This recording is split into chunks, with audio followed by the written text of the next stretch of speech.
Hello friends, Indrani's কিচেনে আপনাদের স্বাগত। আবার চলে এসেছি নতুন একটি রেসিপি নিয়ে। আজ রান্না করব পায়েস। এর জন্যে 1 কাপ গোবিন্দভোগ চাল নিয়েছি। গোবিন্দভোগ চাল ভালো করে ধুয়ে আমি একটি পাত্রে জলে ভিজিয়ে রেখেছি। আর নিয়েছি 1 কাপ চিনি।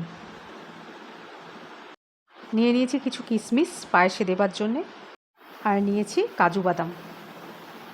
2 প্যাকেট দুধ একটি পাত্রে ঢেলে নিলাম।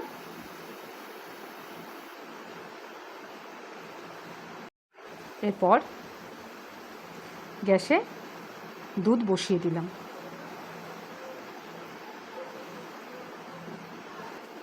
দুধ ভালো করে ফুটিয়ে নেব। দুধ ফুটে গেছে। এবার আমি দুধের মধ্যে গোবিন্দভোগ চাল দিয়ে দিচ্ছি। চাল দেওয়ার পর আমি নাড়তে থাকব। দেখুন, চাল দুধের মধ্যে ফুটতে শুরু করেছে এবং সিদ্ধ হয়ে গেছে। এইবার আমি চিনি দিয়ে দেব।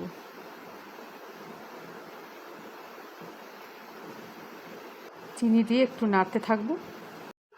দেখুন, চিনি একদম গলে গেছে। এবার আমি কিশমিশ দিয়ে দেব। আর কিশমিশ কিন্তু আমি জলে ভিজিয়ে রেখেছিলাম।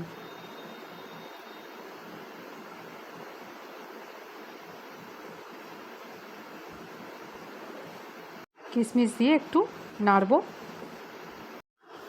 দেখুন, কিশমিশ সিদ্ধ হয়ে গেছে।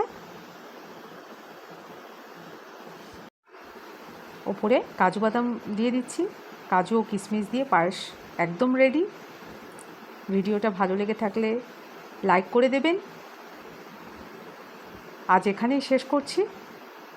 সবাই খুব ভালো থাকবেন।